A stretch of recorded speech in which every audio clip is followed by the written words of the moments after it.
pretty gay. They were pretty gay. The Greeks liked men. Well, I wouldn't call them men. There's a lot to cover, but in short, Greece, gay. Rome, very gay. China, bisexual kings. Japan, problematic. Ancient Egypt, not openly gay, but I might have found an ancient spell to make a man fall in love with you. It's kind of a kinky spell too. It's kind of crazy. Hey, disclaimer, Mesa here.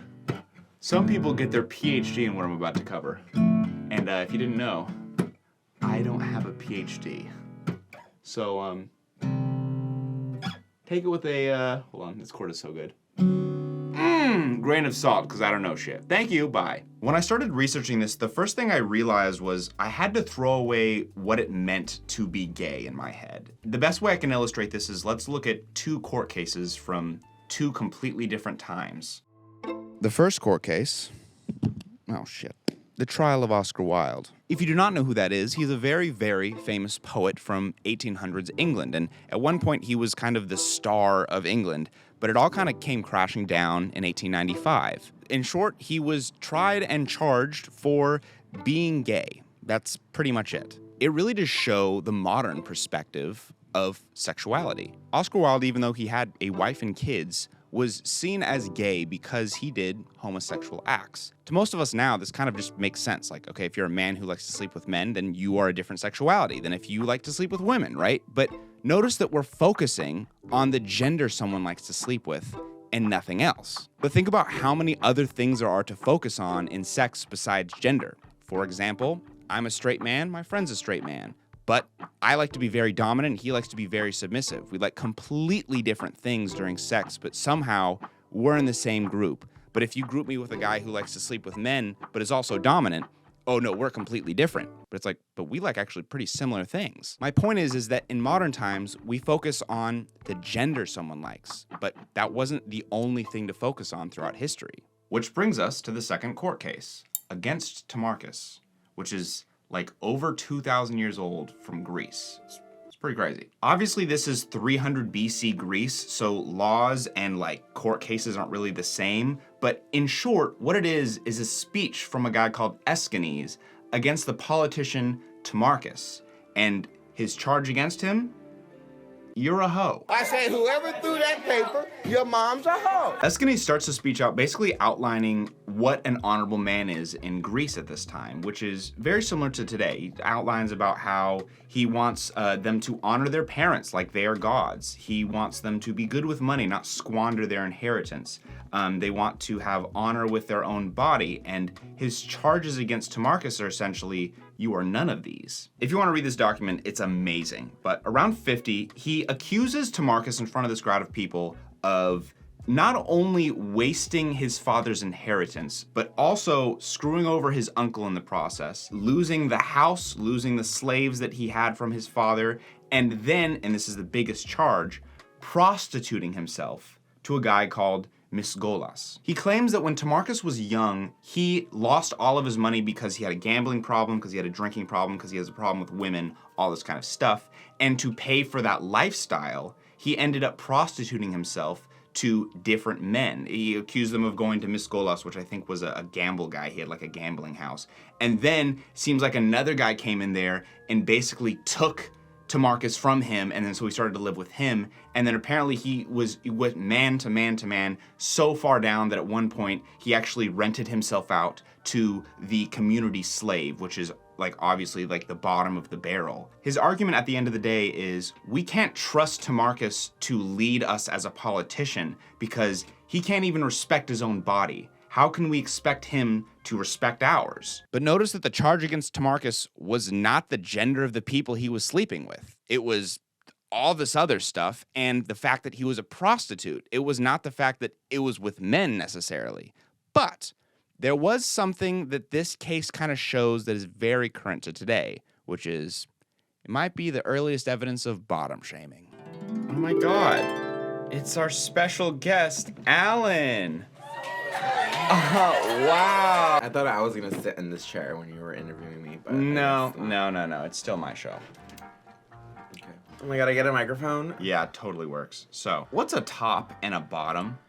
A top is the one who is pitching, if you know what I mean. Oh, and what is the bottom doing? The bottom is the catcher, the receiver. Oh, the receiver. know. What is bottom shaming? I think people who get shamed for being a bottom is just feminine and submissive. So it's kind of like bottom shaming is kind of a version of just misogyny. Misogyny, yeah. Got it. Alan, are you a bottom or a top? I don't know.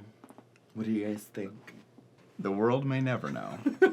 Sorry, it just felt weird explaining tops and bottoms as a straight guy. I don't know, it just feels weird. As I started researching Roman sexuality, this is when I started to really start to, I guess, question a lot, because it starts to really play into modern debates about masculinity. You see, in ancient Greece, ancient Rome, and a lot of other ancient societies we're gonna go into, who is doing what act matters a lot. Male and male relationships often existed in a very specific way, and it wasn't two full-grown men, but it was usually a full-grown man and a not full-grown man, if you get what I'm saying. In Greece and Rome, we call this practice pederasty, and it was a romantic relationship between a full-grown man and a boy around the bloom of adolescence. From what I could gather, it seemed like this was a practice that was more common within the elite of Greece and Rome. You know what? I'm actually not gonna show images of it, because ew, gross. You can Google it, but I wouldn't recommend it. Okay, bye. And the way people would write about it was, yes, a sexual relationship, and it was also like kind of this mentorship type of thing where these older men would take these younger boys under their wing. The boys would be their passive partner alongside, they would kind of help them, send them to schools, teach them the ways, all that kind of stuff. And then when they got to a certain age, they aged out of that relationship and they moved on. A very famous example of this is the Emperor Hadrian. He had this young boy called Antinous, who I think he met him around the age of 13, 14. Jesus. Sent Antinous to good schools. He then traveled the world with Antinous. I mean, Hadrian built monuments to Antinous. They had a very deep relationship. And the more you travel around the world, let's say if we go to the Han Dynasty, also 2,000 years ago in China, they had a similar system. The historian Ben Hinch says that the first 10 emperors of the Han Dynasty were openly bisexual, having a favorite male. Here's a quote from an ancient Chinese history record about these males. "Those who served the ruler and succeeded in delighting his ears and eyes, those who caught their lord's fancy and won his favor and intimacy, did so not only through the power of lust and love, each had certain abilities in which he excelled." But do you see the trend? In all these relationships in these different cultures, the power dynamic is maintained. Meaning, in a lot of heterosexual relationships, through now and in ancient times, the man is the dominant one, the man is the supplier, the man is whatever, and the woman is the submissive one.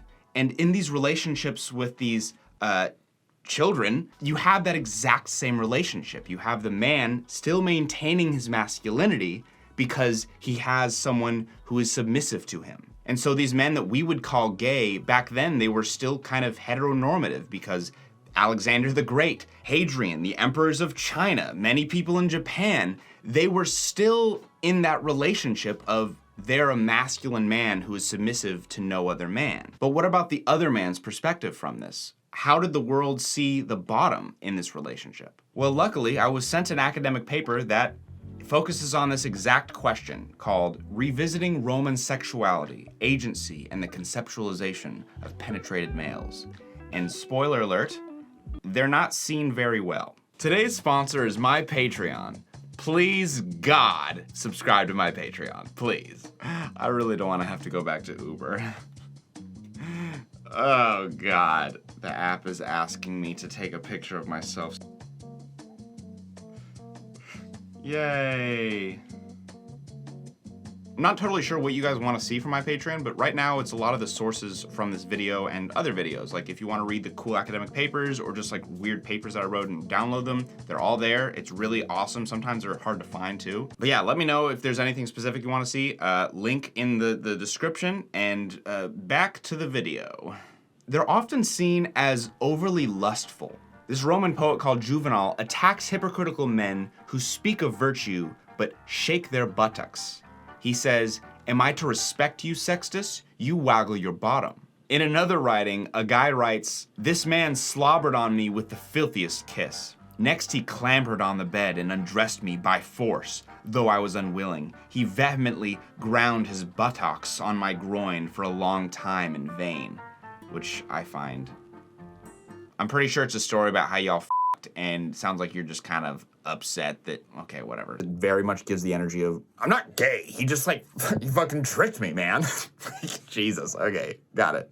I could be wrong, but as I read, it kind of felt like someone who was a bottom who chose to be submissive to other men kind of got demoted in their status quite majorly, and we're seen more like women and kind of treated in that way of like, you've lost your manhood. It's also worth noting that in ancient Rome, threatening to ass fudge or face fadoodle was actually a somewhat, it seemed like, common thing to say to someone to insult them that wasn't gay. For example, it says, "A certain Gallus is warned that his female lover's husband is quite likely to face fuck him if the husband catches him."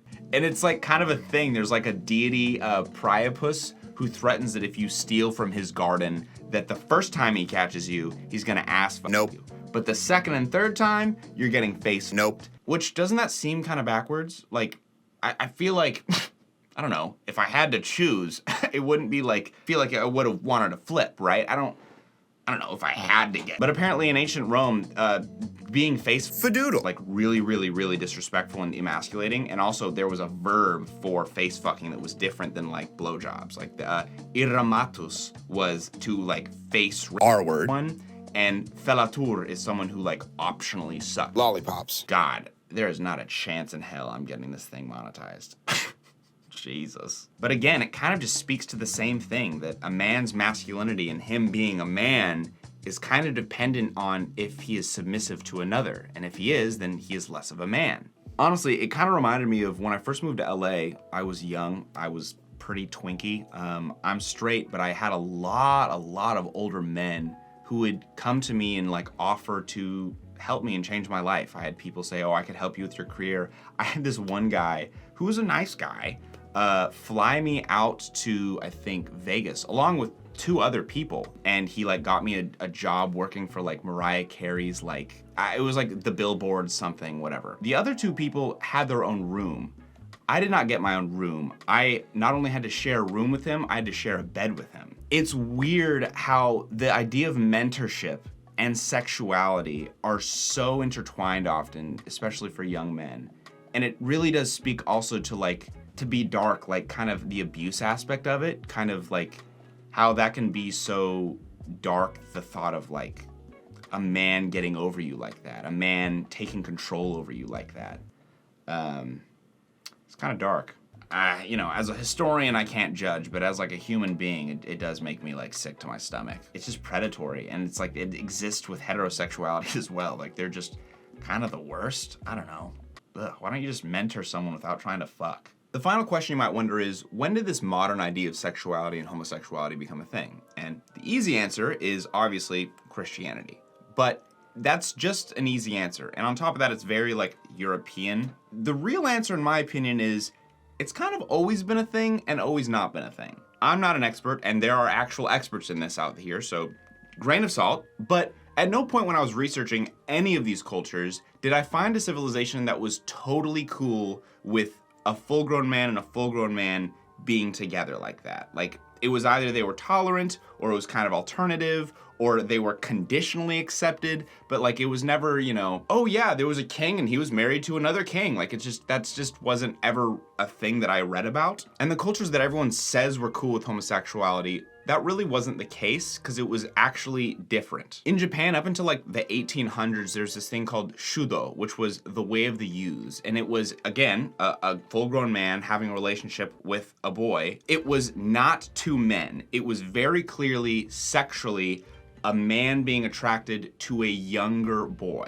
Shudo was fundamentally different than homosexuality because it was a man being attracted and fetishizing the youthness of a boy. It wasn't just the fact that he was a boy, but it was like they had certain hairstyles for just boys. They had certain kimonos that when you were a kid you had to wear. And so there was like this whole kind of fetishization of the youths. It almost seems like the age came before the gender. This whole journey also enlightened me on why people around the world kind of associate homosexuality with like pedo stuff, because like to me I was like, how are they correlated? Like that makes no sense. Because like half of my friends are gay men and none of them are into younger men. They're all into older men. Like it's just a weird association. But now I see like, oh, it's because in history, throughout cultures, men have this weird thing about wanting to be with like boys. So everyone kind of just assumes that they're the same thing, but they're like really not. It's like, it's weird, man. And I promised you a gay Egyptian spell, so let's read.